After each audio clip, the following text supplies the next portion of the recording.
Prime Minister Rama, for convening this high-level Security Council meeting on multilateralism and the situation in Ukraine. I also welcome the participation of President Zelensky of Ukraine. Today, the international order based on the rule of law is facing an unprecedented crisis and challenge. It is the Charter of the United Nations that is the foundation of international order. The Charter provides that the Security Council has primary responsibility for the maintenance of international peace and security. We are gathered here today because of the infringement of the rule of law by one of the permanent members of this very council. Mr. President, I visited Kyiv and Bucha in March of this year and also went to the sites of the tragedies. I will never forget the heartbreaking feelings I had at that time. I renew my determination that Japan stands with Ukraine. We condemn in the strongest terms Russia's aggression against Ukraine, which is a clear violation of international law, including the UN Charter. The aggression must be stopped immediately, and the troops must be withdrawn right now and unconditionally. Any attempt to unilaterally change the peacefully established status of territories by force or coercion must not be tolerated anywhere in the world. Irresponsible nuclear rhetoric, the deployment of nuclear weapons in Belarus, and the occupation and militarization of Zaporizhzhia nuclear power plant pose a threat to world peace and stability. Russia's nuclear threats, let alone its use of nuclear weapons, are unacceptable. Abuse of the veto power to obstruct the decisions of the Security Council and undermine its credibility cannot be accepted by the international community. Mr. President, Russia's aggression against Ukraine has exacerbated concerns over a rule of lawlessness around the world. We must not allow the creation of a second or third Ukraine. It is essential to achieve a comprehensive, just, and lasting peace in Ukraine conforming to the principles of the UN Charter in order to protect an international order based on the rule of law. Japan supports President Zelensky's sincere efforts to uphold the basic principles of the United Nations Charter in his peace formula. In Hiroshima in May, I myself, together with leaders of a wide range of countries, including Ukraine, affirmed the importance of the principles of the Charter, including respect for sovereignty and territorial integrity and the peaceful resolution of disputes. Following these discussions, 2 meetings of National Security Advisors on Ukraine were held. Japan welcomes the participation of many countries, including the so-called Global South, and will continue to make a positive contribution. Mr. President, we must not forget that the aggression against Ukraine has caused serious problems such as refugees, food and energy insecurity, and threats to nuclear safety, and has led to suffering for many people around the world. Japan is committed to working together with other nations to promote efforts to support the afflicted people. Japan strives to promote human-centered international cooperation, overcoming differences in regimes and values in order to protect human dignity. Mr. President, there has never been a time when effective multilateralism, the theme of today's debate, is more needed than now. We must overcome numerous calamities, including the aggression against Ukraine, and realize multilateralism rooted in a spirit of solidarity. Bearing this in mind, I myself have engaged in a series of discussions with leaders of various countries.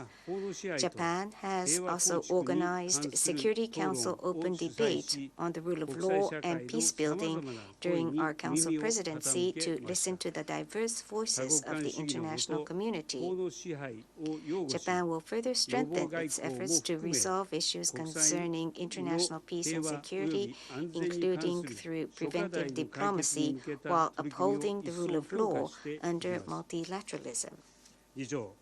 Mr. President, now is the time to return to the unshakable principles that we, the Member States, have built up since 1945, including the United Nations Charter, and work toward a world of cooperation, not division and confrontation.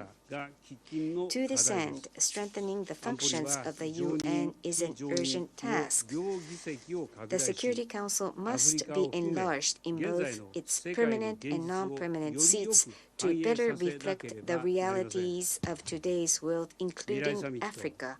We must now take concrete action looking ahead to the Summit of the Future and the 80th anniversary of the establishment of the United Nations. It is time to move forward to realize the UN as a platform that listens to people facing difficulties and works with them to confront challenges together, aiming for a world that respects human dignity. Thank you for your attention. I thank His Excellency Mr. Kishida for his statement, and I now give the floor to His Excellency Mr. Robert Abella, Prime Minister of the Republic of Malta. Thank you, Eddie, Mr. President, Mr. Secretary General, dear colleagues, excellencies, and also dear friends. First of all, I would like to kick off by thanking the Albanian presidency for having organized this high-level open debate of the Security Council. I also thank the Secretary General for sharing his thoughts with us earlier today. 12 years ago, soon after the outbreak of the Arab Spring, Malta had launched its bid to serve on the Security Council. That was a time, I remember, of turmoil, also instability in our immediate neighborhood, but also it was a time of hope and aspirations. The decision to embark on this journey stemmed from our commitment to the principles enshrined in the United Nations Charter. They are timeless and also universal, and an integral part of our foreign policy.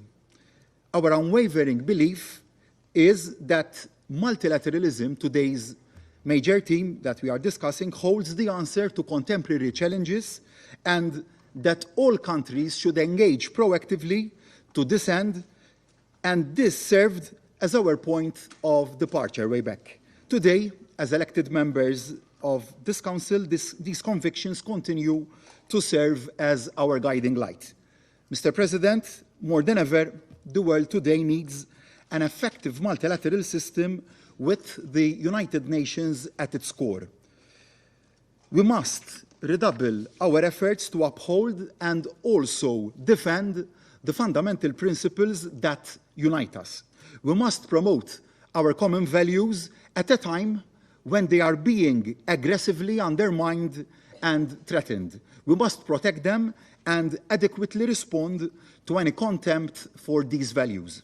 At the same time, we must not lose sight of the fact that we are living in a world where conflicts, unfortunately, are on the rise. The nuclear threat still looms. The climate crisis is, unfortunately, spiraling out of control. Democracy and human rights are under a systematic attack. Global inequalities are deepening. Disinformation and misinformation campaigns are feeding as well as amplifying tensions. No country by itself can tackle these complex and existential challenges. They require our full and collective attention. Effective multilateralism is the only avenue to address these challenges in a decisive and holistic manner. Mr. President, If we are to reach these ambitious goals, we cannot resign ourselves to living in a world where might is right. Last year, the Russian Federation began its aggression against the Ukraine, violating its sovereignty and also its territorial integrity. These acts constitute a blatant violation of the United Nations Charter and also a violation of international law. They were overwhelmingly deplored and rejected by the General Assembly, who had called for Russia's immediate withdrawal of its military forces and the cessation of hostilities. This war profoundly undermines the multilateral system. It weakens and also destabilizes this very council. The immediate and long-term consequences of such actions by a permanent member of this council cannot be emphasized enough. And on the occasion of this debate, I reiterate Malta's full support for Ukraine's independence, sovereignty, and territorial integrity within its internationally recognized borders. I equally underline Ukraine's inherent right to self-defense as enshrined in Article 51 of the United Nations Charter. Ukrainian people have paid the heaviest price as a result of this unjustified and unprovoked war of aggression. It has led to another human-made catastrophe as the world was still struggling to find the path to normality following a crippling COVID pandemic. All wars are indeed devastating, and this is, of course, no exception. Lost lives are gone forever and will never be recovered. The scars of those wounded, injured, and traumatized by conflict never fully heal. Once the fighting is over, the road to recovery will still be a long and arduous one. Through its actions, Russia did not only bring war back to Europe's shores, it also generated a global food crisis that has seriously impacted mostly developing countries around the world. And while the Black Sea Grain Initiative allowed almost 33 million tons of grain to be shipped, Russia's unilateral decision to pull out of the deal has seen grain prices unfortunately soar up. Again, I once again state Malta's here uncompromising position that using hunger and food supplies as weapons of war is completely unacceptable. In closing, Mr. President, I reiterate and emphasize once again that there can be no peace in our future if the strong can trample on the weak. There can be no peace if international law can be brushed aside, if geopolitical interests so demand. There can be no peace if the rights of states and individuals can be suspended or revoked at any time. Malta's commitment to peace, dialogue, and multilateralism remain as strong as ever. We remain firm in our resolve to stay at the forefront of the defense of the United Nations Charter. No matter how difficult or disheartening circumstances may seem, we must never give up on peace. We must never give up on dialogue, and we simply cannot afford to do so. In this time of upheaval, our collective reply is to redouble and redouble and redouble our efforts and continue to invest in our multilateral system. In doing so, we must also reform this council to make sure it is truly fit for purpose in today's world. A council that is more transparent, more effective, more representative, more accountable, and also more democratic. Meanwhile, we remain convinced that the only step towards a lasting peace in Ukraine is for Russia to immediately cease all hostilities. It must unconditionally withdraw all its forces and also its military equipment from the entire territory of Ukraine within its internationally recognized borders. Thank you. I thank His Excellency Mr. Abella for his statement. Et je donne maintenant la parole à Son Excellence. I now give the floor to His Excellency Mr. Raymond Dongsima, Prime Minister of Gabon.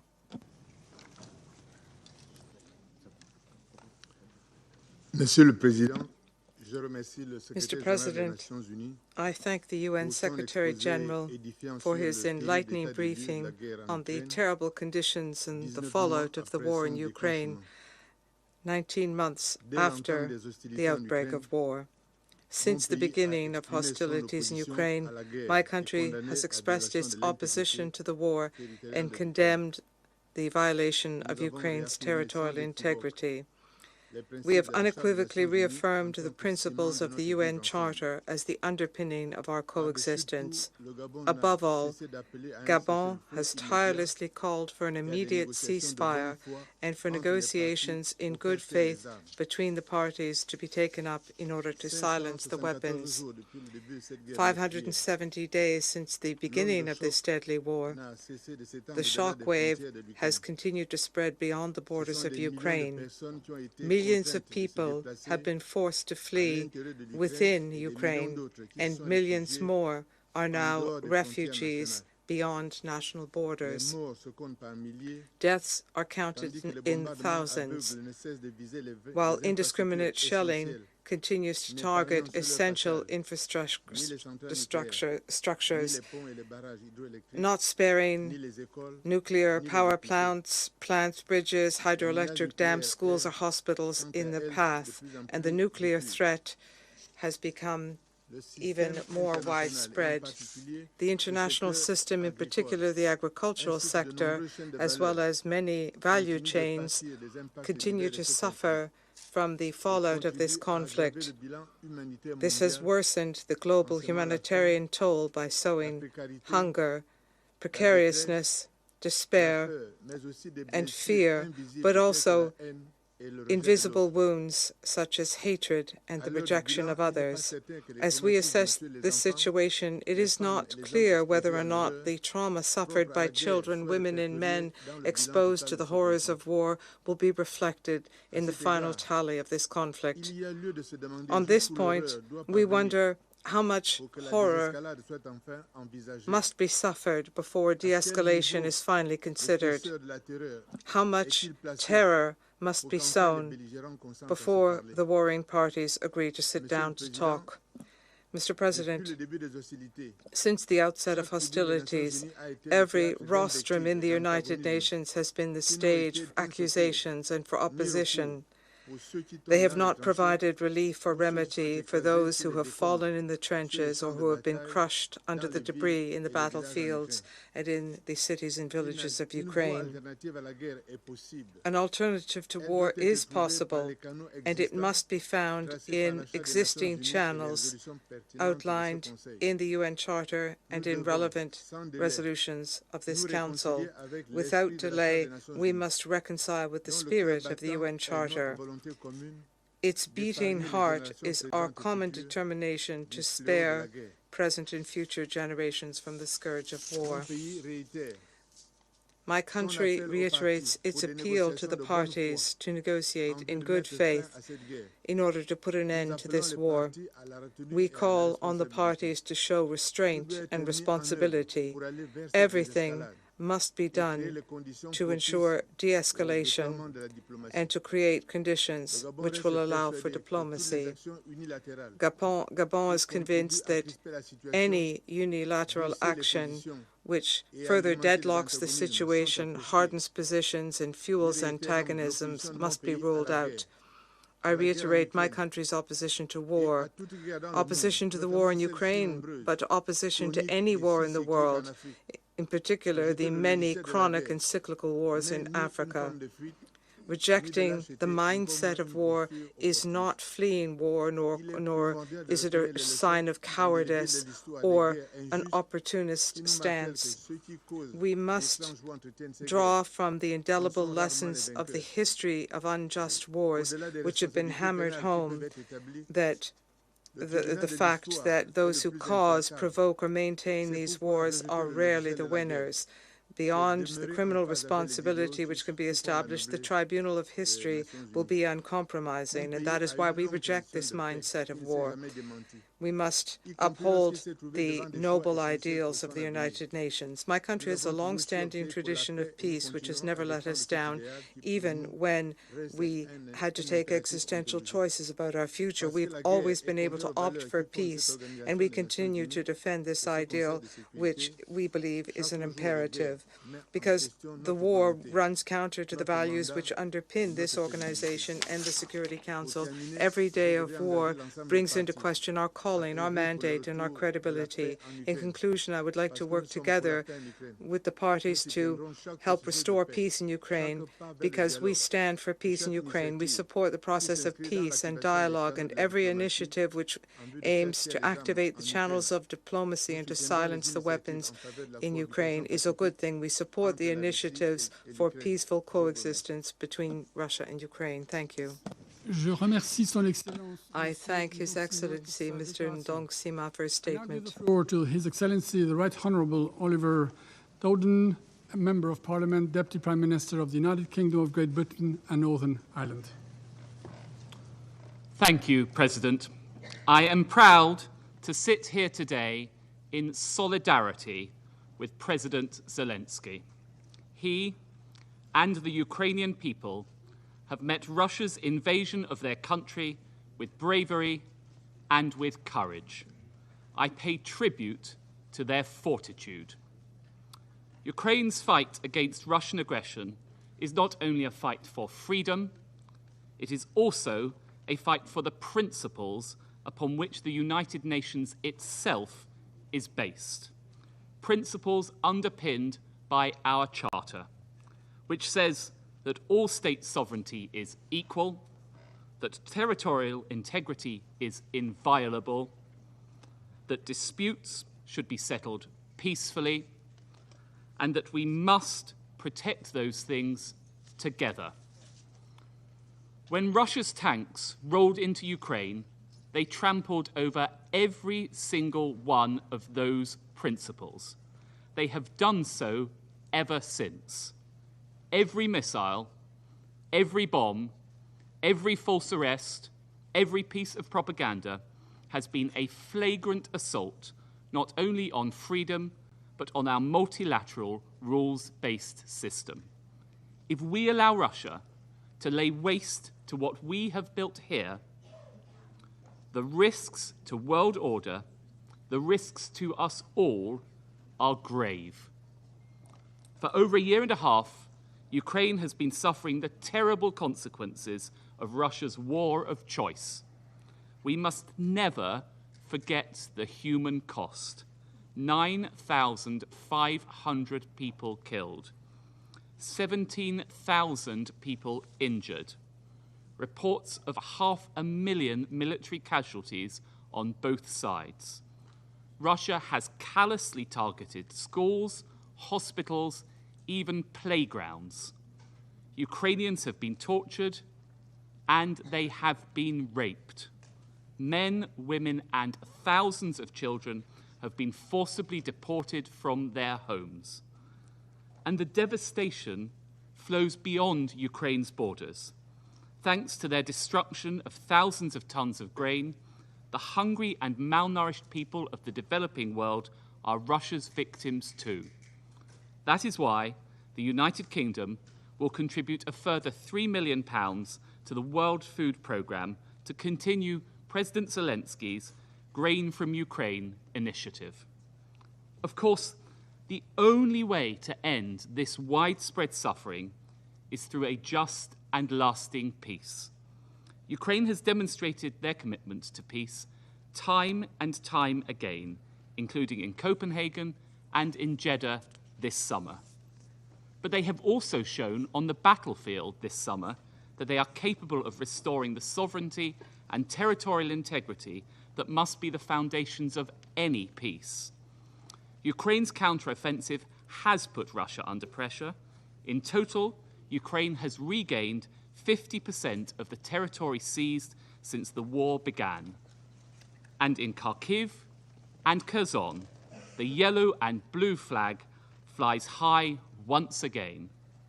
That flag flies throughout the rest of the world, reflecting the solidarity we feel to Ukraine.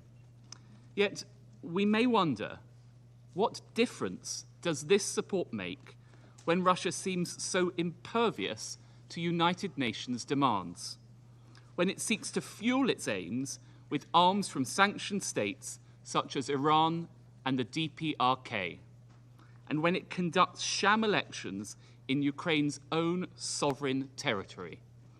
The truth is this: Russia knows the power of collective action because it tries so hard to weaken and divide the international community. So, just as we need to confront our biggest challenges on global poverty, on climate change, on artificial intelligence collectively, we need effective multilateralism to achieve resolution, to seek justice for the many, many victims, to rebuild ruined cities and create new opportunities, to get grain exports flowing again, to help put Ukraine back on the path to prosperity, to secure peace. And that is what we shall do together. Thank you, Mr. President. I thank His Excellency the Right Honourable Dowden for his statement. I now give the floor to His Excellency Mr. Antony Blinken, Secretary of State of the United States of America. Thank you very much. Mr. Prime Minister, thank you for focusing the Security Council on this critically important issue. And Mr. Secretary General, thank you for the moral clarity that you've shown in dealing with Russia's war against Ukraine. We're grateful to have been able to welcome President Zelensky to this council table, and we thank him. We thank him for reminding us yesterday, today, and every day what's at stake in this conflict, not just for Ukraine, not just for Ukrainians, but for all of us. Fellow council members, 2 weeks ago, I was in Yehidny, a small Ukrainian town about 2 hours north of Kyiv. Russian forces seized the village in the first days of the invasion. They went door to door, rounding up residents at gunpoint, marching them to the local elementary school, where Russian soldiers had set up a command post. Then, soldiers forced more than 300 civilians, mostly women, children, and elderly people, into a basement not fit for human habitation. Just a few small rooms, no windows, no circulation, no running water. The soldiers held residents there for 28 straight days, using them as human shields, before fleeing when Ukrainian defenders arrived to liberate the town. In Yehidny, 2 residents took me into the basement where they and others had been imprisoned. My guides said that they were packed together so tightly that they could barely breathe. There was no room to sit, let alone lie down. When they cried out to their captors that people were sick and needed medical care, a Russian soldier yelled back, "Let them die." My guide pointed to 2 handwritten lists of names on the basement wall. One was for the villagers that Russian forces had executed. The other for the people who died in the basement. The oldest victim was 93 years old. The youngest, 6 weeks old. The Russians only allowed the removal of bodies once a day. So children, parents, husbands, and wives were forced to spend hours next to the corpses of their loved ones. I begin here because from the comfortable distance of this chamber, it's really easy to lose sight of what it's like for Ukrainian victims of Russian aggression. This is what happened in just one building, in one community in Ukraine. There are so many others like it. In the last week alone, Russia has bombed apartment buildings in Kryvyi Rih. It's burned down humanitarian aid depots in Lviv. It's demolished grain silos in Odessa. It shelled 8 communities in Sumy in a single day. This is what Ukrainian families are living through every day. It's what they've experienced for 574 days of this full-scale invasion. It's what they'll endure tomorrow and the day after that for as long as Russia wages his vicious war. A war that President Putin openly declared from the outset is aimed at erasing Ukraine from the map as a sovereign country and restoring Russia's lost empire. In this war, there is an aggressor and there is a victim. One side is attacking the core principles of the UN Charter. The other fights to defend them. For over a year and a half, Russia has shredded the major tenets of the United Nations Charter, the Universal Declaration of Human Rights, international humanitarian law, and flouted one Security Council resolution after another. Let's review.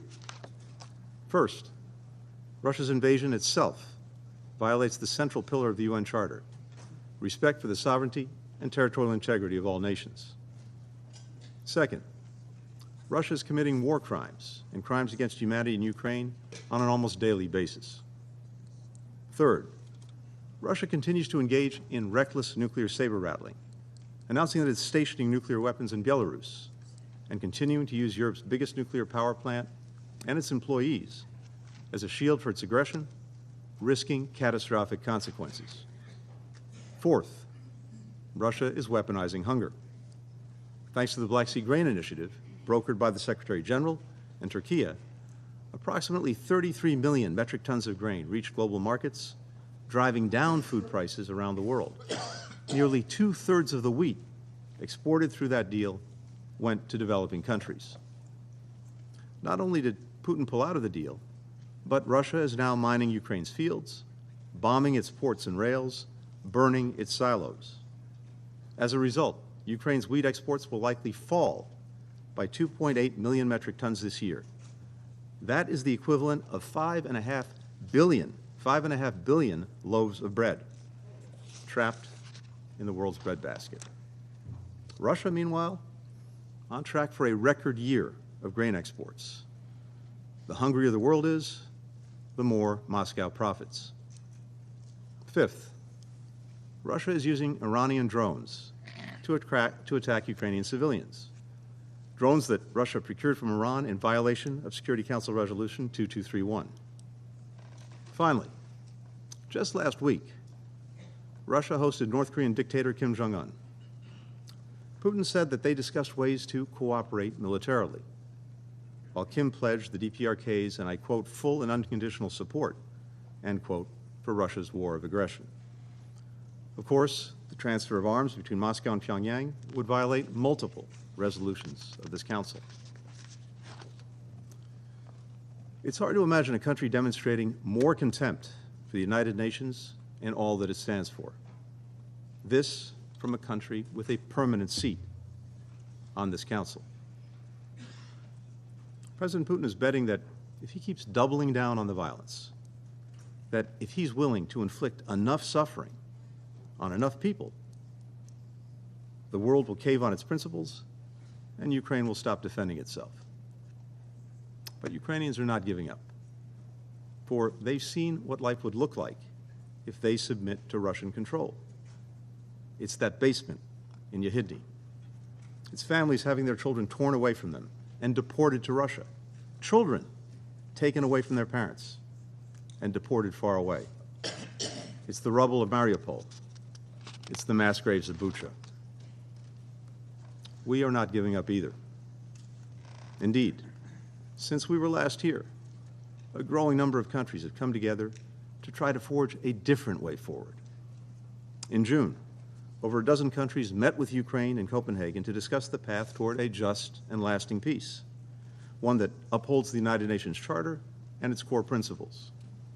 2 months later, more than 40 countries, including many members of this council, carried forward that discussion with Ukraine and Jeddah. President Zelensky has put forward a 10-point plan for such a peace. President Putin has put forward nothing. Now, some argue that continuing to stand with Ukraine and holding Russia accountable distracts us from addressing other priorities, like confronting the climate crisis, expanding economic opportunity, strengthening health systems. That is a false choice. We can and we must do both. We are doing both. We must work together to tackle the global challenges that are affecting our people meet the Sustainable Development Goals, invest in a world where all people have an opportunity to reach their full potential. The United States is the world's leading contributor to these efforts. And as President Biden told the General Assembly yesterday, we will continue to do more than our share to answer the imperatives of our time. At the same time, as President Biden has made clear, we must continue to shore up the pillars of peaceful relations among nations, without which we will be unable to achieve any of our goals. That's why we must send a clear message, not only to Russia, but to all would-be aggressors, that we will stand up, not stand by, when the rules that we all agreed to are being challenged. Not only to prevent conflict, instability, and suffering, but to lay the foundation for all that we can do to improve people's lives in times of peace. I opened by sharing the horrors that I saw in Yehidny. Let me close by telling you what else I saw that day in Ukraine. I saw volunteers rebuilding homes that had been razed by Russian bombs, farmers harvesting fields, people reopening businesses, citizens clearing mines and unexploded ordnance, children returning to schools. In short, I saw a nation rebuilding and reclaiming its future. That is the right of all members of our United Nations. That's what we defend when we stand up for the international order. The right of people not only to survive, but to thrive, to write their own future. Our people, Ukraine's people, the people of all nations, get to write their own future. We cannot, we will not let one man write that future for us. Thank you. I thank His Excellency Mr. Blinken for his statement, and now I give the floor to His Excellency Mr. Sergei Lavrov, Minister for Foreign Affairs of the Russian Federation. Mr. President, Mr. Secretary General, colleagues, the existing international order was based on the ruins and following the colossal tragedy of the Second World War.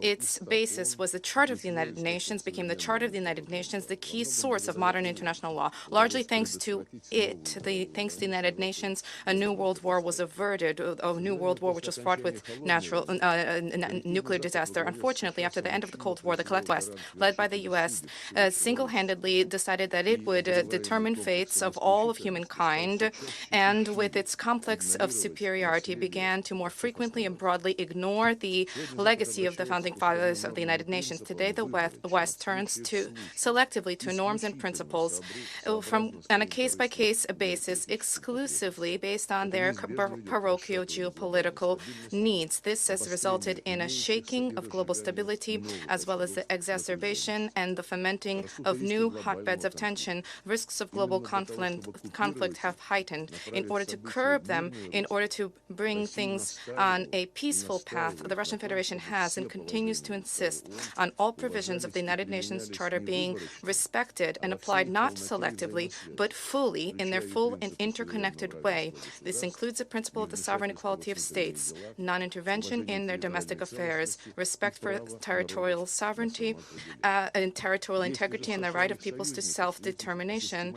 And the actions of the U.S. and their allies attest to the systematic violation of the balance of needs which have been enshrined in the Charter. Since the collapse of the USSR and the establishment of independent states in its place, the U.S. and its satellites have egregiously and openly interfered in the domestic affairs of Ukraine, as was publicly and even with pride recognized by the Deputy Secretary of State Victoria Nuland in 2013.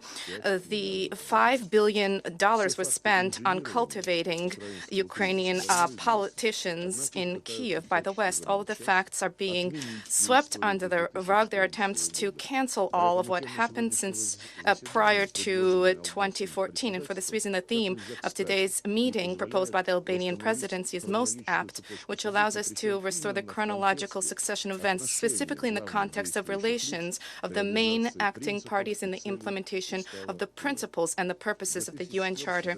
In 2004 to 2005, the West, with the aim of bringing to power pro-American candidate, sanctioned the first coup in Kiev, forcing the Constitutional Court of Ukraine to adopt an unlawful decision on the conduct of something which was unstated in the Constitution, namely a third round of elections. An even more unceremonial intervention in domestic affairs was cleared during the second Maidan in 2013 to 24. Then a litany of Western leaders directly encouraged participants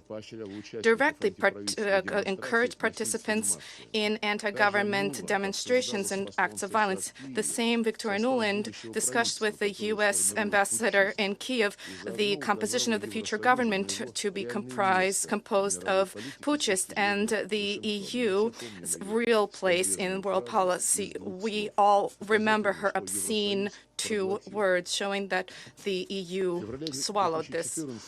In February 2014, the U.S. selected individuals who became key participants in the brutal coup, which was organized, I would recall, one day after what was reached under the guarantees of Germany, Poland, and France. I refer to the agreement between the legitimately elected president of Ukraine and the opposition leaders. The principle of non-intervention in domestic affairs was repeatedly trampled upon. Immediately after the coup, the putschists announced that their top priority was to deny the rights of Russian language speakers in Ukraine, and the residents of Crimea and southeast of the country who refused to reconcile themselves to the outcomes of the coup were labeled terrorists. A punitive operation was unleashed against them. In response to this, Crimea and Donbass conducted referenda fully in line with the principles of equality and self-determination of peoples, which are enshrined in paragraph 2 of Article 1 of the UN Charter. Western diplomats and politicians vis-à-vis Ukraine have been turning a blind eye to this important norm of international law. They have been trying to take all the background and the essence of what has happened and trying to distill this to the inadmissibility of violation of territorial integrity. Let us recall in this connection, a UN declaration was adopted unanimously in 1970. This was a declaration on the principle of international law pertaining to friendly relations and cooperation amongst states. In line with the Charter of the United Nations, enshrines the following: the principle for the respect of territorial integrity is applicable, I quote, to states who, in their actions, comply with the principle of equality and self-determination of peoples, and subsequently having governments which represent the entire people residing on the given territory. End of quote. To the fact that the Ukrainian neo-Nazis who seized power in Kiev did not represent the population of Crimea and Donbass is something which does not need to be proven, and the unconditional support from Western capitals of the criminal actions of the Kiev regime is nothing other than a violation of the principle of self-determination subsequent to an egregious violation in interference in domestic affairs. Poroshenko and Zelensky adopted racist laws on the prohibition of everything Russian: education, media, culture, the destruction of books and monuments, a prohibition on the Ukrainian Orthodox Church, seizure of its property. These all became blatant violations of paragraph 3, Article 1 of the UN Charter on the respect for human rights and basic freedoms for all, without distinction as to race, gender, language, and religion. Not to mention the fact that these actions directly ran counter to the Constitution of Ukraine itself, the Constitution which sets out the obligation of the state to respect the rights of Russian and other national minorities. When we hear calls for implementation of the peace formula to bring Ukraine back to the 1991 borders, a question arises: who is being called for this? Are those calling for this, are they familiar with the statements of Ukrainian leadership about what they intend to do with the residents of the relevant territories? And with respect to them, publicly, at the official level, repeatedly there have been threats voiced of their physical or legal annihilation. Incidentally, similarly, Western not only has not been deterring its Western protégés in Kiev, but has enthusiastically been encouraging this anti-Russian policy. Incidentally, similarly, members of the EU and NATO have for decades been encouraging the actions of Latvia and Estonia to strip the rights of hundreds of thousands of Russian language residents who have been called non-citizens. Now there is a serious discussion for the introduction of criminal responsibility, criminal liability for the use of their mother tongue.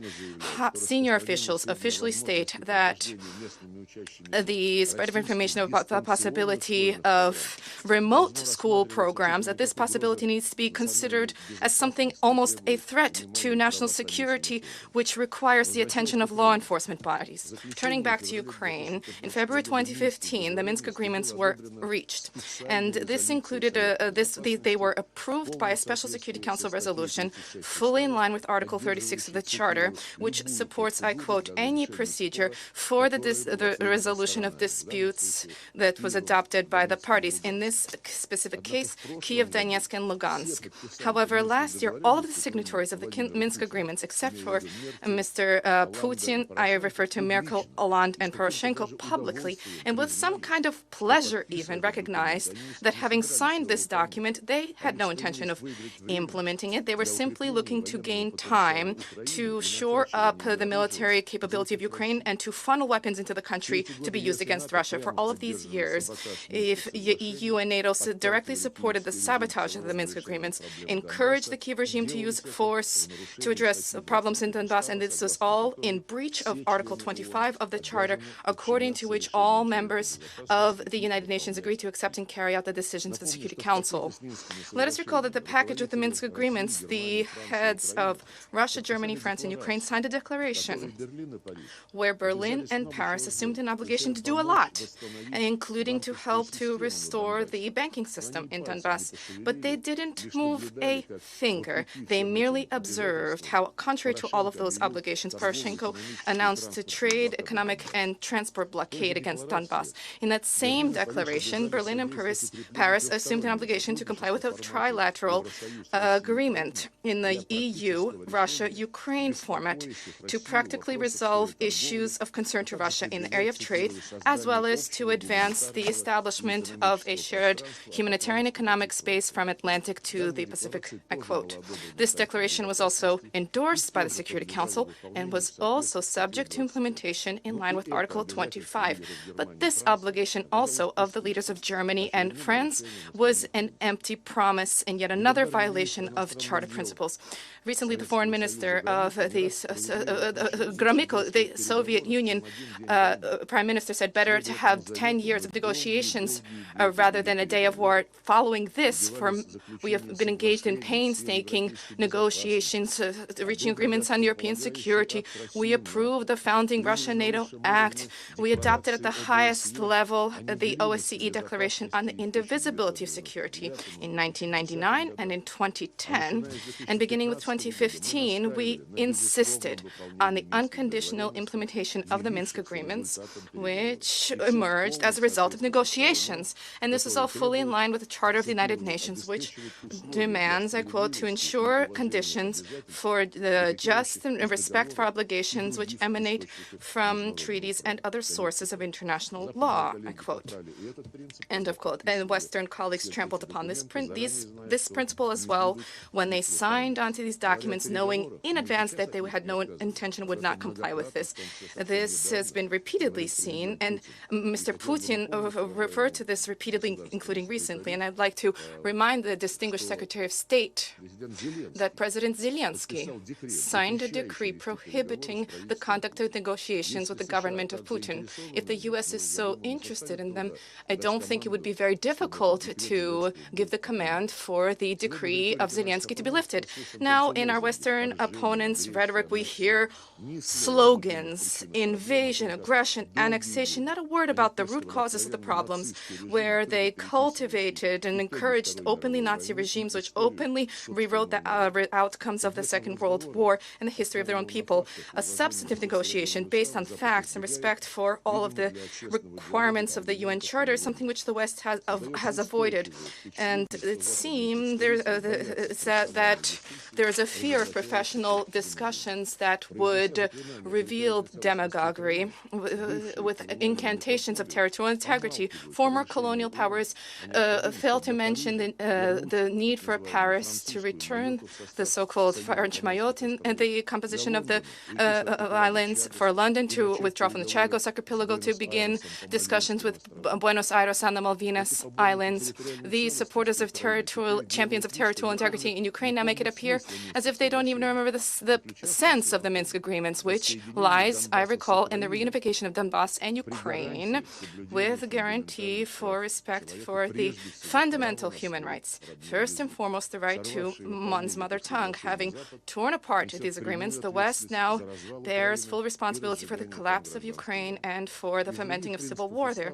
Other principles in the Charter, respect for which could have prevented the security crisis in Europe and could help to reach an agreement on the basis of balance of interest, I would mention Article 2 of Article 8, which sets out the need to develop the practice of peaceful resolution of dispute with the assistance of regional organizations. In line with this principle, the Russian Federation, together with our allies, has been consistently advocating the restoration of contacts between the Collective Security Treaty Organization, the CSTO, and NATO to facilitate the practical implementation of the above-mentioned outcomes of the OSCE Summit on the indivisibility of security, which stipulate, among other things, I quote, "Not a single state, group of states, or organization can be vested with primary responsibility for the maintenance of peace and security and stability in the OSCE region, or consider any part of that region as a sphere of influence, of its influence." It's clear to all that this is specifically what NATO was doing in its attempt to create a full superiority and in Europe and now in the Asia-Pacific. However, the repeated appeals of bodies of the CSTO to NATO were disregarded. The reason for such an arrogant position of the U.S. and their allies, as we see once again today, lies in an unwillingness to engage in any equitable dialogue with any party. If NATO had not rejected the proposal of the CSTO to cooperate, then perhaps we could have avoided numerous negative processes which resulted in the current European crisis, because Russia had been not listened to or deceived for decades. Today, at the proposal of the presidency, we are discussing effective multilateralism. Let us not forget the numerous facts of the genetic avoidance of the West of any forms of equitable cooperation. Consider Joseph Borrell's pearl, that Europe is a flourishing garden surrounded by jungles. This is purely neo-colonialism with disregard for sovereign equality of states and the need to, and disregard for strengthening the principles of the UN through effective multilateralism. Trying to prevent democratization in international relations, the U.S. and its allies are openly and unceremoniously trying to privatize the Secretariat of the UN in circumvention of the Secretariat, trying to advance unconsensual mandates with claims to have the right to accuse those who, for one reason or another, are inconvenient to Washington. In this connection, let us recall the need for stringent compliance with the Charter, not just by member states, but also by the Secretariat of our organization. According to Article 100, the Secretariat has an obligation to act impartially and should not receive any instructions from any government. We have already talked about Article 2, and I wish to draw attention to a key point, paragraph 1, an organization based on the principles of sovereign equality of states. Building upon this principle, the General Assembly in the above-mentioned 1970 declaration reaffirmed, I quote, the inalienable right of each state to select for itself the political, economic, social, and cultural system without intervention from any side. End of quote. And in this connection, we have serious questions that arise about the statements which our distinguished Secretary General delivered on the 29th of March, that, and I quote, autocratic rule does not guarantee stability. This is a catalyst for chaos and conflict, and robust democratic societies are capable of correcting themselves, improving themselves. They can stimulate change, even radical change, without any bloodletting or violence. One cannot but recall the changes that were introduced by the aggressive misadventures of robust democracies in Yugoslavia, Afghanistan, Iraq, Libya, Syria, and many others. The distinguished Secretary General then said democracies are the centers of broad cooperation rooted in the principles of equality, participation, and solidarity. End of quote. Worthy of note is that this was all stated, this was all announced by something Biden convened beyond the outside of the framework of the UN, the so-called Summit for Democracy. The U.S. administration selected the participants of this on the principle of loyalty. Loyalty not so much for Washington, but rather the Democratic Party, which rules in Washington, attempts to use a new formula to address issues directly contradict paragraph 4, Article 1 of the UN Charter, which sets out the need, I quote, to ensure the role of the organization as a center for agreeing on action for the achievement of shared goals. Contrary to this principle, many years ago, France, Germany, they proclaimed an alliance of multilateralists, where they also invited only those who were obedient. And this in and of itself once again points to the unshakable nature of the colonialist mentality and the view of the initiators of this meeting vis-a-vis the principle of effective multilateralism. In parallel, there was a narrative that was imposed about the European Union as the ideal of multilateralism. Now there are calls from Brussels to expand the membership of the EU as soon as possible to include specifically the Balkan countries. But most importantly, it's not about Serbia, not about Turkey, where for decades hopeless talks have been carried out for their entry, but rather this is about Ukraine. Joseph Borrell recently said that the Kiev regime needs to be accepted into the EU as soon as possible. Apparently, had it not been for the war, this would have taken years, and now there's a need to do so without respect for any criteria. Serbia, Turkey, and others, they'll wait, but the Nazis can skip the queue to enter the ranks of the EU. Incidentally, at the same Summit for Democracy, the Secretary General proclaimed that democracy emanates from the Charter of the United Nations. The first words of the Charter, "We the people," reflects a fundamental source of legitimacy, the consent of the governed. End of quote. It is useful to compare this premise with the track record of the Kiev regime, who, beginning with the coup in 2014, and the war being unleashed against its own people, against the millions of people who did not consent to rule by neo-Nazis and Russophobes, thereby undermining the territorial integrity of Ukraine. Those who, contrary to the Charter, divides humanity in democracies and autocracies, fail to respond to the question of what category they place the Ukrainian regime in. I won't wait for an answer. So there's a question about the relationship between the Security Council and the General Assembly. The Western aggressive clique has been peddling the theme of abuse of the right of veto, and not with an incorrect focus on members of the UN. They have reached the result. This was resulted in the situation that after every exercise of the veto, the General Assembly considers the matter. This is not a problem for us at all, because the Russian approaches to all issues on the agenda are open. There is does not pose a difficulty for us to expound on our positions or lay them out yet again. And the right to a veto is an absolutely legitimate instrument which is stipulated in the Charter of the United Nations to prevent the adoption of decisions that would divide the organization. But if the procedure for discussion of the General Assembly of applications of the veto was approved, since this was approved, then why not consider why certain resolutions without any veto were adopted, including those many years ago, but are not being implemented, despite the provisions of Article 25 of the Charter. Why would the General Assembly not consider the reasons behind this? This includes resolutions of the Security Council of Palestine and the whole range of issues related to the Middle East, the JCPOA, Resolution 2202, which approved the Minsk agreements on Ukraine.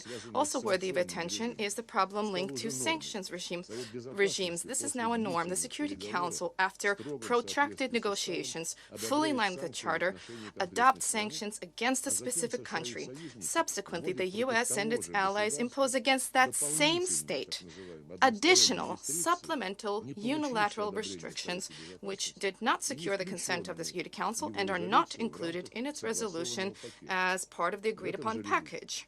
This includes another very egregious example.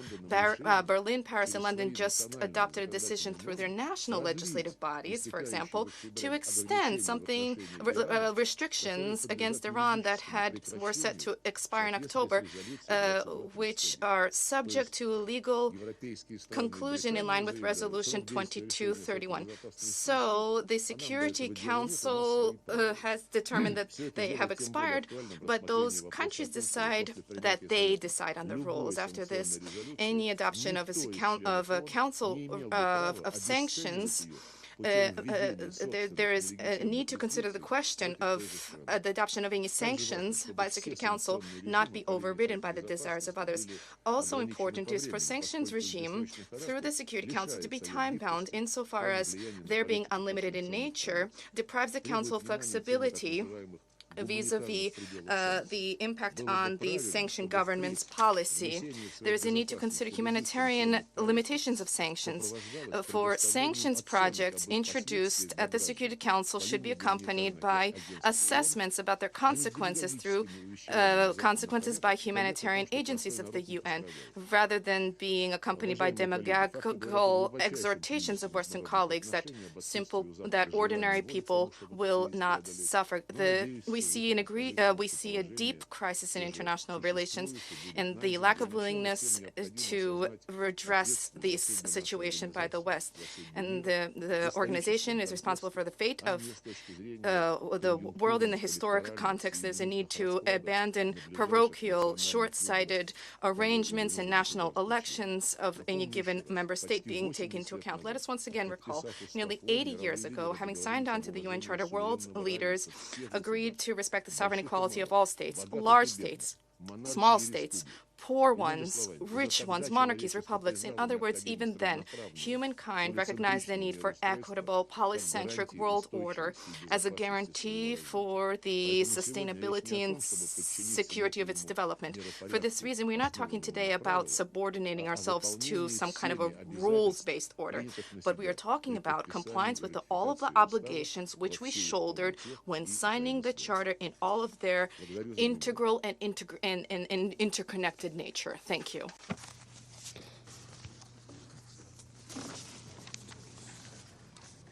I thank His Excellency, Mr. Sergei Lavrov, and now I give the floor to Her Excellency, Mrs. Catherine Colonna, Minister of Foreign Affairs and Europe for the Republic of France.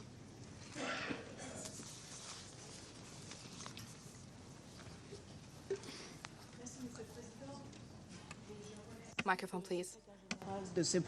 I thank the Secretary General for his remarks.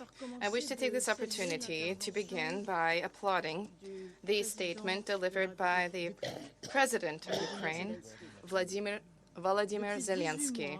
For the past 18 months, he has been embodied Ukrainian action. He has been the countenance and the voice of millions of Ukrainian people who have been fighting for their freedom with admirable courage.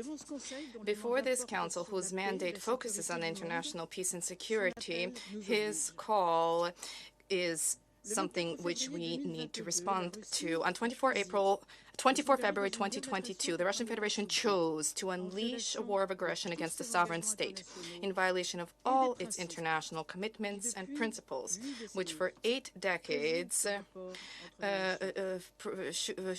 prevailed in relations among nations. A war with no other motivation than the Russian desire to restore its dream of an imperial past, despite the fact that this had been condemned by history. This in Ukraine is evidently the main victim of this war. Ukraine and its people every day endure atrocities, war crimes, shelling, torture. Ukrainian children, thousands of Ukrainian children have been forcefully abducted from their families and transferred to the Russian Federation. This is an abomination. Ukrainian women, men, children have endured mass rape, which has been used as a war crime. Another crime. Yes, this war is a war against Ukraine, against the Ukrainian people, but this is also a war against the rules of international life. For this is a war against the most basic principles of our shared charter. First and foremost, the respect for the sovereignty and territorial integrity of states. This is a war against the very idea of the United Nations. This is a war against the pillars of our collective security at a time when Russia has been harnessing the security of nuclear facilities as a leverage for the advancement of its aggression. This is a war against shared heritage of humankind, against cultural heritage, which Russia has been targeting in Odessa and elsewhere, targeting global food security with the sudden and cynical termination of the Black Sea Grain Initiative. And more than 270,000 tons of grains have been systematically destroyed by Russian bombardment during the month of August alone. For a member of this council to use hunger as a weapon is yet another transgression, following on a litany of others. And we need to consider the moral implications of this. This is a war which concerns all of us. For this reason, we will not waver. In the face of this aggression and the destabilization that it has generated throughout the world, only a handful of states, which states one should consider, support the catastrophic choice of Russia. The General Assembly, like the Security Council, are largely united around shared principles. How is it possible to position back-to-back the aggressor and the aggressed? This approach delivers neither peace nor justice nor stability. If we allow the Russian aggression to be rewarded today, let us not deceive ourselves. We will once again have to bring together the Security Council in this hall, for there will be other aggressions that will proliferate here and elsewhere, and nobody will be safe any longer. Mr. President, almost all countries present here at this table have, in their more or less recent history, endured the trauma of war. They experienced this firsthand, the destruction, the human tragedy which it carries in its wake, and they know that it is never a solution. Tomorrow, as is the case with every 21st of September, we commemorate the World Day of Peace. And we have a responsibility and a moral duty to act to end this aggression by Russia. The General Assembly and the AU expressly call for. On 21 September, as has been the case every day since the outbreak of this war, France has been mobilized and will continue to mobilize to thwart this aggression for our common good. France will continue to act on the basis of shared principles.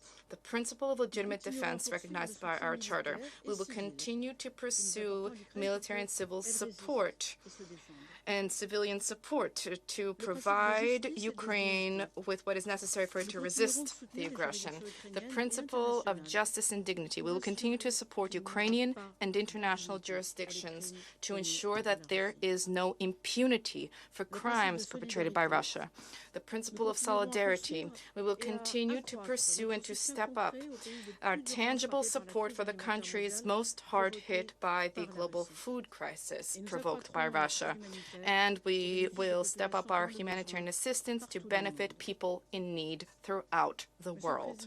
Mr. President, the primacy of law over force, international solidarity, and support for the most vulnerable are principles which lie at the heart of President Zelensky's peace formula. This is why each day more and more of us support it. I call upon all states who have not yet done so to work to that end. Thank you. I thank Her Excellency Madame Colonna for her statement. And I now give the floor to His Excellency Mr. Mauro Vieira, Minister for Foreign Affairs of the Federative Republic of Brazil. I thank the Presidency of the Security Council for organizing this meeting. Mr. President, the conflict in Ukraine has added numerous stresses to the multilateral system, which was already subject to multiple complex challenges and increasing dissent. The current context of polarization and distrust does not create favorable conditions for the multilateral instances of international peace and security to operate effectively. The world is facing the highest number of violent conflicts since World War II, and 2 billion people, a quarter of humanity, are living in areas affected by conflicts. Yet, our collective institutions are not adequately responding to these challenges. As the concept note of this debate rightly points out, the inability of the Security Council to adequately fulfill its mandate is undermining its credibility and leading to renewed calls for its long overdue reform. In these troubled times, daunting violations of core values of the principles of the United Nations, Brazil has been encouraging member states to revive the spirit of San Francisco in the search for peace for present and future generations, which is the fundamental mission of this organization. Brazil fully respects and upholds the right of self-defense of all member states under Article 51 of UN Charter. At the same time, we must recognize that the recent escalation in the conflict, with the introduction of even more sophisticated weapons and ammunition, or the inadmissible threat of use of nuclear weapons, seriously undermines peace and security well beyond the battlefield, violating the core principles and provisions of the UN Charter. This dynamic has grave consequences, above all for the civilian population, in particular women and children, who are disproportionately affected by wars. The destruction of civilian infrastructure worsens the humanitarian crisis, especially as winter approaches. Moreover, the persistent threat to the integrity of nuclear facilities risks a catastrophe of unimaginable proportions. Mr. President, as we have consistently noted, the war in Ukraine also affects other regions, especially as developing countries bear the burden of food and energy insecurity. We welcome the Secretary General's effort to explore alternatives to alleviate the suffering of millions of people who once again face hunger or the threat of hunger. Brazil strongly supports a resumption of the Black Sea Grain Initiative under terms that would be acceptable to all concerned parties. Brazil also underscores the need for addressing the root causes of food and energy insecurity, such as excessively high interest rates and external debt that severely impact prices and the ability of developing countries to invest in sustainable food and energy production. The current international financial structure is not well equipped to assist these countries address their major challenges. As recently announced by President Lula, Brazil will launch during our G20 presidency a global alliance against hunger. This is a top priority for Brazil and should be for all of us. Mr. President, it's worrisome that we are witnessing a conflict with such geopolitical reverberations well into the 21st century. We must reverse this course. Brazil, along with many others, continue to call for the de-escalation of hostilities, the resumption of dialogue, and a peaceful solution to the conflict. This is an obligation of all member states under Article 33 of the UN Charter. There is no military solution to this conflict, only a political solution that takes into account the purpose and principles of the UN Charter and the legitimate security concerns of all parties will bring lasting peace. The international community will have to assist the parties to come to a negotiated and lasting solution. Brazil is prepared to do its part. Mr. President, the space for diplomacy and peaceful solution is narrowing. We must set aside practices that only deepen divisions instead of contributing to a more peaceful world and work together for a renewed multilateralism. Brazil firmly advocates for mediation and preventive diplomacy as indispensable tools to prevent the escalation of crisis. With this view, Brazil has been engaged in several fora to deal with the Ukrainian crisis. We have sent high representatives to Copenhagen and Jeddah. We have also spoken bilaterally to the concerned parties. We strongly encourage that in these conversations, both parties should be heard and their views carefully taken into consideration. Talking to only one part or the other will not help advancing the cause of durable peace. A comprehensive approach, as suggested, will be the only way forward to enable peaceful negotiations. With that in mind, we will organize next month, during our presidency of the Security Council, a high-level open debate on the contributions of regional, sub-regional, and bilateral arrangements to the prevention and peaceful resolution of disputes. I count on your participation in October. Thank you, Mr. President.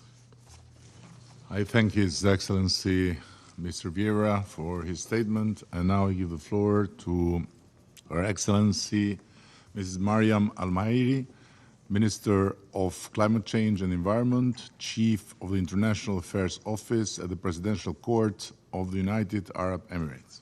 Thank you, Mr. President. I extend my gratitude to Secretary General Guterres for his valuable briefing and wish to acknowledge the heads of state and government and other high-level representatives present today. I also welcome the participation of President Zelensky. I commend Albania for convening this critical open debate. The UAE has long advocated for a peaceful resolution to the war in Ukraine that upholds the UN Charter.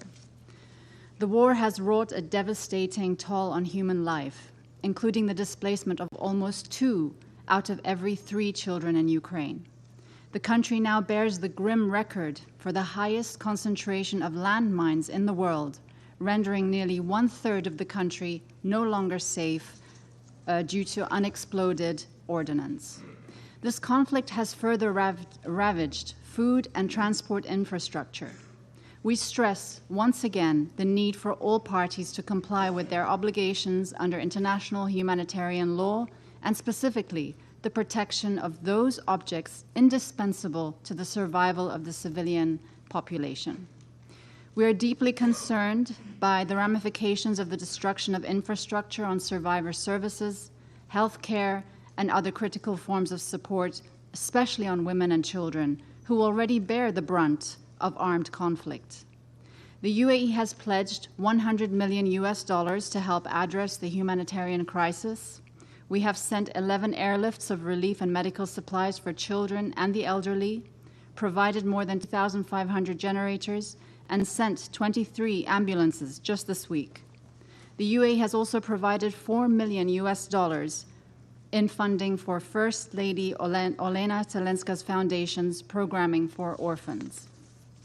Beyond Ukraine, the war's global ripple effects are evident, especially in the pronounced impact on food security, including in our own region. Let me restate that the UAE remains steadfast in supporting the renewal of the Black Sea Grain Initiative and the full implementation of the MOU on Russian fertilizers and food products, as well as any discussions that support these goals. Mr. President, while crucial, these measures only alleviate rather than end suffering. World leaders, especially this week in the General Assembly, have made clear the global desire for a just and sustainable peace in Ukraine, one that upholds the UN Charter. A diverse set of countries is increasingly coming together around the common cause of peace in Ukraine. We welcome the role played by countries such as the Kingdom of Saudi Arabia and China, as well as the African Peace Initiative, in supporting all possible routes to a peaceful settlement. In these calls, there is growing recognition of the urgency of the task, not just for Ukraine, but for all of us. The war amplified the erosion of faith in multilateralism. Achieving peace can begin its restoration. Of course, peace will only come out of diplomatic talks between Russia and Ukraine, and it will only be just and sustainable if it upholds the UN Charter. The UN Security Council and its members have a vital role to play in this process. We can encourage and incentivize de-escalation, extend the urgency to uphold the UN Charter to every file before us, and expand the circle of peacemakers to reflect today's global realities. We would welcome an increasingly representative council and believe the discussions on Security Council reform should move forward with serious intention. Though the path to peace in Ukraine may be arduous, it doesn't license inaction. There is only one sustainable path to a just and lasting peace in Ukraine, in line with the UN Charter and preserving its sovereignty, independence, and territorial integrity, and the UAE stands ready to support that objective. Thank you, Mr. President. I thank Her Excellency, Ms. Almairi, for her statement, and I give the floor to His Excellency, Mr. Ma Jiaosu, Executive Vice Minister of Foreign Affairs of the People's Republic of China.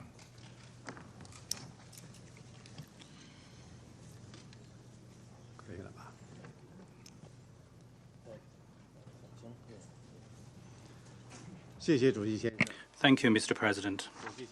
Mr. President, China's position on the Ukraine issue is consistent and clear. President Xi Jinping put forward 4 points on what must be done, 4 things the international community must do together, and 3 observations. They have become fundamental guidance for China to handle the Ukraine issue. We believe that the sovereignty and the territorial integrity of all countries should be respected. The purposes and the principle of the UN Charter observed. The legitimate security concerns of all countries taken seriously, and all efforts conducive to resolving the crisis supported.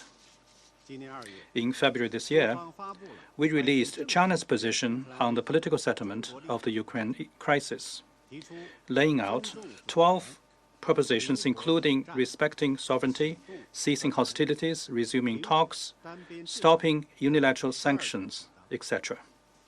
The core message is facilitating talks for peace.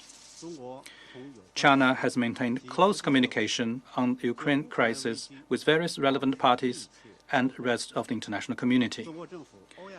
The special representative of the Chinese government on Eurasian affairs has visited countries concerned and attended the International Conference on Ukraine in Jeddah. China has facilitated talks for peace in its own way and played a positive and constructive role in resolving the Ukraine crisis. Mr. President, The Ukraine crisis is still on. The intense situation on the battleground and the accumulating risks of spillover have exerted a significant impact internationally. The Ukraine crisis has become what it is today for a variety of deep and complex reasons. A prolonged and expanded Ukraine crisis is in no one's interest. In light of the current situation, I would like to stress on the following 4 points. First, stay committed to facilitating talks for peace. History has proven that conflict produces no winner, and war cannot solve problems.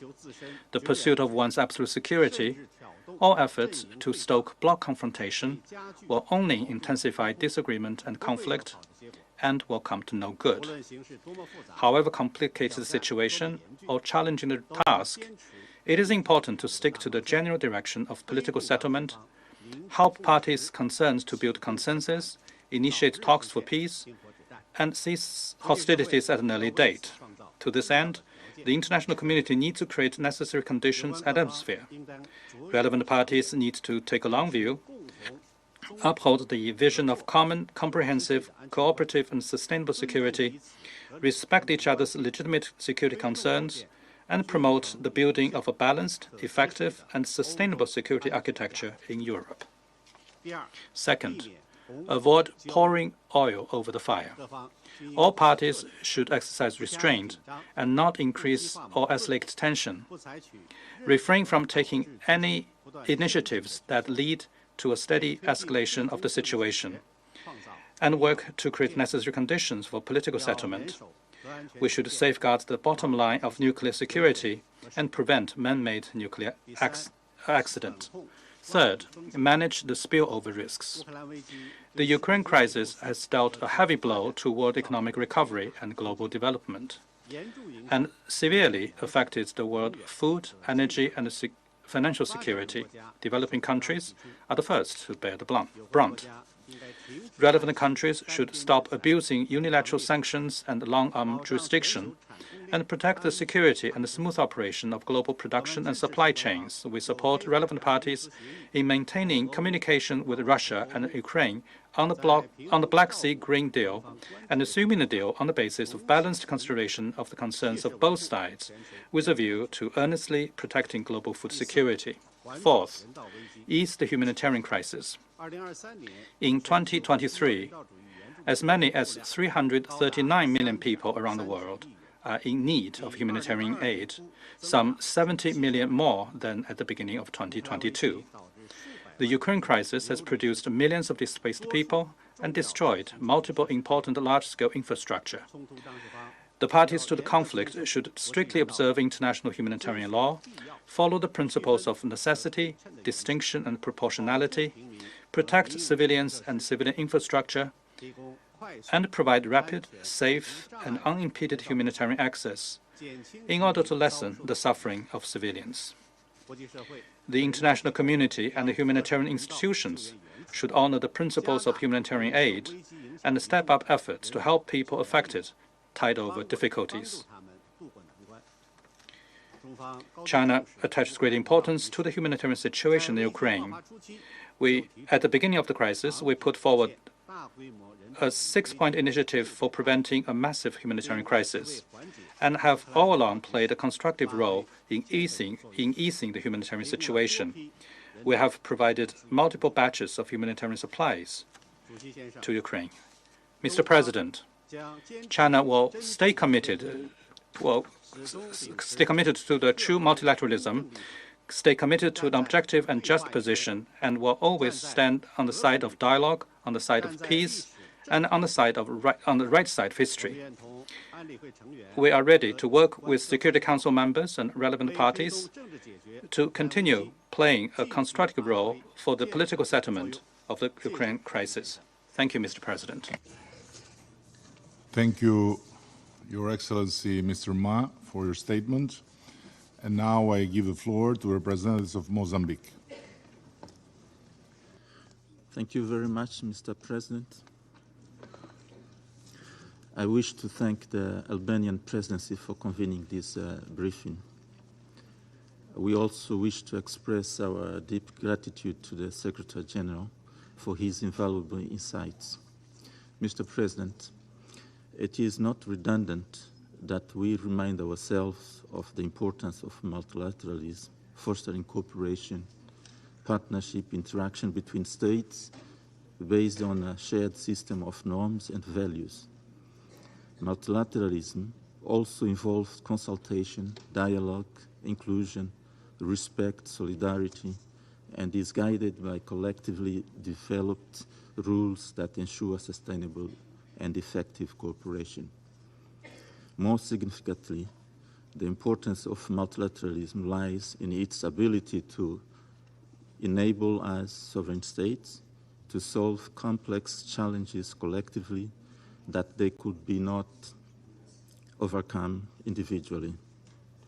By nurturing peace before, during, and after conflicts, multilateralism contributes to sustainable and lasting peace.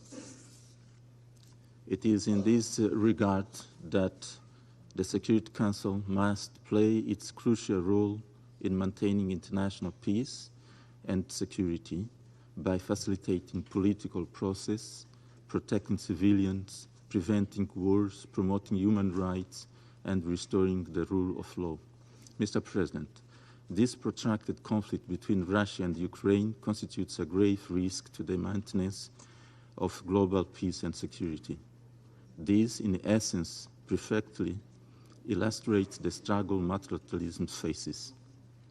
Despite numerous international appeals, including from this very Council, we are now entering the 574th day of hostilities with mounting civilian casualties and no clear end in sight.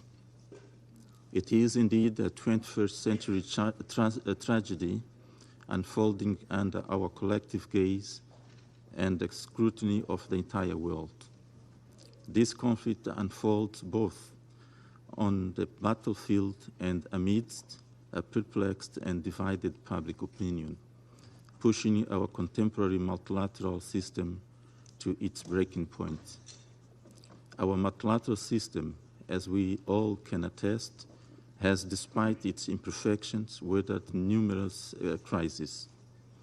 These ongoing crises pose a serious threat to this foundational principle of global stability. Not only has the conflict caused immense suffering for Ukraine and its people, but it has also compounded global food security issues, pushing more individuals into poverty and destabilizing regions far from the conflict's epicenter. Moreover, this conflict impedes our joint efforts to reach vital multilateral milestones like the Sustainable Development Goals, which are a focal topic of this year's General Assembly, and jeopardizes our collective efforts toward non-proliferation. Mr. President, of particular concern to Mozambique is the intensification of military rhetoric and the possibility of further escalation. It is evident that the involved parties continue to prioritize military strategies over dialogue and compromise, increasing the risk of severe miscalculations. We maintain that there can be no purely military resolution to this crisis. Should one be pursued, it will weigh heavily on the Council's conscience for a generation to come. We remain unyielding in our advocacy for a political and negotiated end to this conflict.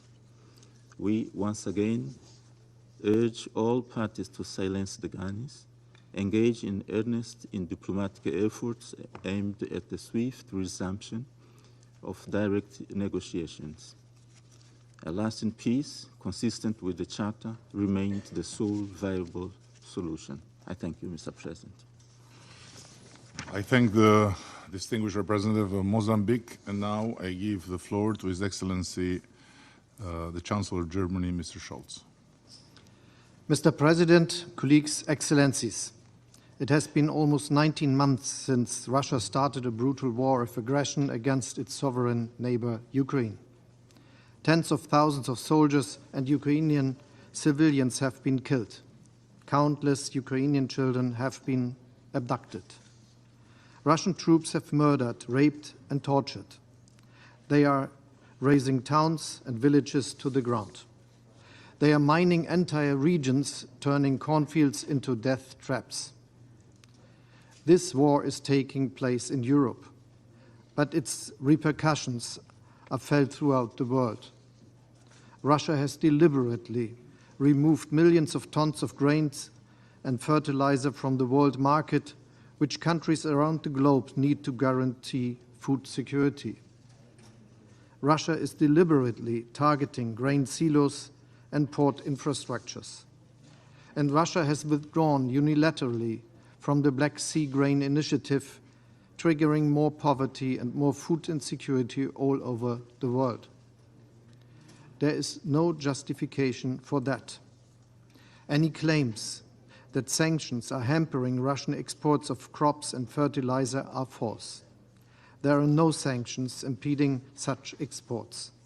On the contrary, Russia dominates the global fertilizer market. 2022 was a record year for Russian wheat exports. The reason for the continued suffering in Ukraine and around the world is shockingly simple. Russia's president wants to follow through with his imperialistic plan to conquer his sovereign neighbor, Ukraine. Mr. President, the United Nations has expressed very clearly what it thinks of Russia's war of aggression, most recently on the 23rd of February of this year. The General Assembly called for a comprehensive, just and lasting peace. This demand is directed at Russia. It remains unanswered. Nothing rings out louder today than Russia's silence in response to this global call for peace. Some argue that this war could have been prevented by diplomatic means. In fact, France and Germany have held hundreds of meetings with Moscow and Kiev since the beginning of Russia's attack on eastern Ukraine in 2014. Our aim was to find a diplomatic solution that is in line with international law. All these endeavors failed because one party, Russia, chose war over diplomacy. But there has been no lack of diplomatic efforts. Some call for immediate ceasefire. I acknowledge their good intentions. We all want an end to the killing today rather than tomorrow.